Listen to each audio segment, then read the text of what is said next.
साथियों नमस्कार, मैं रामजीत पटेल।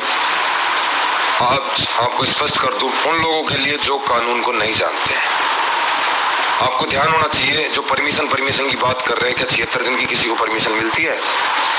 वो आपके संगठन की ताकत थी, आप सबकी ताकत थी। पोस्ट कोरोना काल में एक दिन की भी परमिशन हमें नहीं मिली थी, सिर्फ हमने सूचना दी थी, फिर भी 76 दिन महापड़ाव डाला। 9 सितंबर को कोरोना की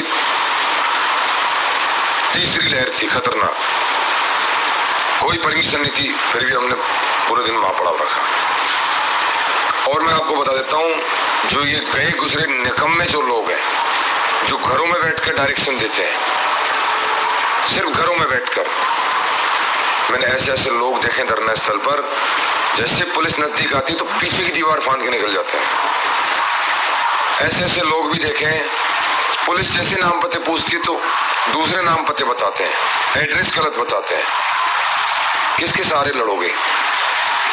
एक दिन की परमिशन की बात जो कर रहे हैं ना, मैं उनके टांग के नीचे से निकल जाऊं जो अनिश्चितकालीन धरने की परमिशन ले लें। जो परमिशन की कॉपी है, एप्लीकेशन है, अनिश्चितकालीन महापड़ाव भी हमने मांगा। 2016 में राजस्थान हाईकोर्ट का एक रूल्स आया था, उसको पढ़ लेना अगर किसी के पास में कोई आसपास में वकील हो या कोई ज्ञानी हो कानून का, या पुलिस विभाग में उनकी अच्छी पकड़ हो। राजस्थान हाईकोर्ट का एक रूल आया था कि संध्या डलते ही कोई आंदोलन महापड़ाव नहीं होगा, यानी कि एक दिन की परमिशन मिलती है, रात को कोई धरना प्रदर्शन नहीं होते हैं।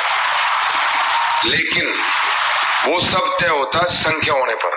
अगर आप लोगों की कल बड़ी संख्या होती, जब धरना स्थल पर मात्र 70 और 100 लोग रहेंगे, जब पुलिस आएगी, दिन में तो 500 थे, 400, पुलिस जैसे जैसे दबाव बना तो 100-150 कसम खा रहे हैं। उसके बाद में जो संख्या देखी जाती है तो एक बस भी नहीं भर पाई उनसे। आपके पास अगर संख्या होती तो दुनिया की कोई ताकत नहीं है, परमिशन की कहीं जरूरत नहीं है। हमने स्पष्ट रूप से पुलिस अधिकारियों को साफ साफ कह दिया, जब चीफ सेक्रेटरी मैडम महोदय की मीटिंग चल रही थी हमारे काम को लेकर, जिसमें डीओपी के, प्रिंसिपल सेक्रेटरीज एजुकेशन, पंचायत राज, चिकित्सा विभाग और अन्य विभागों के प्रिंसिपल सेक्रेटरीज बैठे हुए थे। चलती मीटिंग में मुख्य सचिव महोदय ने कहा कि आपके मामलों की मीटिंग चल रही है, अच्छी बात है, और आपने चलती मीटिंग में आप लोगों से मैं कह रही हूँ तो आपकी चर्चा ही हो रही है, आपका काम कहाँ होना है, कैसे होना है, वो सारी चीज उन्होंने बता दी। भाई मैं इसको दिखवा रही हूँ, 100% आपका काम हो रहा है, वो बात दूसरी है। काम की तो हम बात ही नहीं कर रहे, हम धरने की बात कर रहे हैं। जो व्हाट्सएप के नेता हैं वो कल कितने आए, पूरी लिस्ट है, गिरफ्तारी जिन लोगों ने दी है। हरमाड़ा थाने में पूरी लिस्ट है, उसकी फोटो खींच के लाया हूँ। उन साथियों की लिस्ट है मेरे पास में जो संघ संघर्ष के लिए कफन बांध के जेल चले गए, नमन करते हुए उस पुलिस की बस को। मुख्यमंत्री निवास से हरमाड़ा फोन गया और मुख्यमंत्री निवास के हस्तक्षेप के बाद में आपके साथियों की रिहाई हुई, क्योंकि सबको पता है कि इन साथियों को अगर रात भर भी रख लिया तो 27,000 परिवार यहाँ जुट जाएंगे। लेकिन वो गए गुजरे निकम्मे लोग नहीं आएंगे।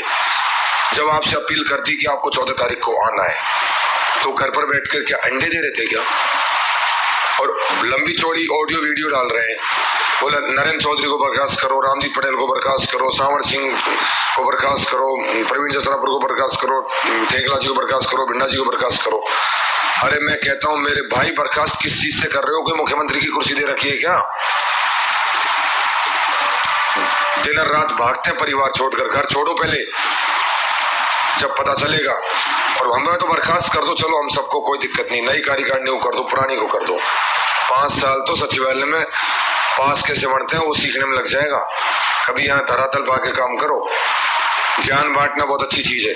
अभी फिर हरमाड़ा थाने जाना है, 5-7 लोगों पे वो मुकदमा दर्ज कर रहे हैं, सारी चीज हो रही है, जो भी कार्रवाई हुई है शीर्ष नेतृत्व पर, उससे हम डरते नहीं है। और फिर जल्दी आगाज हो रहा है। अगर आप में दम है, आपकी संख्या नहीं रहेगी तो आप इसी तरीके से ऑडियो वीडियो डालेगा, वो पूरी जिंदगी डालते रहोगे। संख्या अगर कल होती तो परमिशनों की जरूरत नहीं होती संख्या को।